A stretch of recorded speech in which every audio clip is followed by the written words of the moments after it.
Hi, so I'm updating my story for Principles of Journalism, semester 2 of 2014.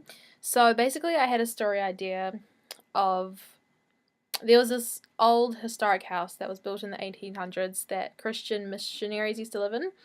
And one of my friends is flatting there, but he has just been forced to move out, and they're going to sell the house to developers and crash it and build 4 new apartments. So I was going to write a story about this and the ethics behind this and whether or not it's okay to just demolish historic buildings for, um, I guess, development or money.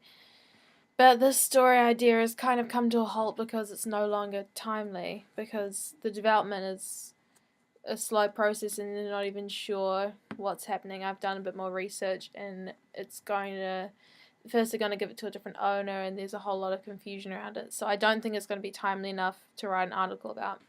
So now I'm a bit confused and stuck on what to write my article on. Yeah, over and out. Peace.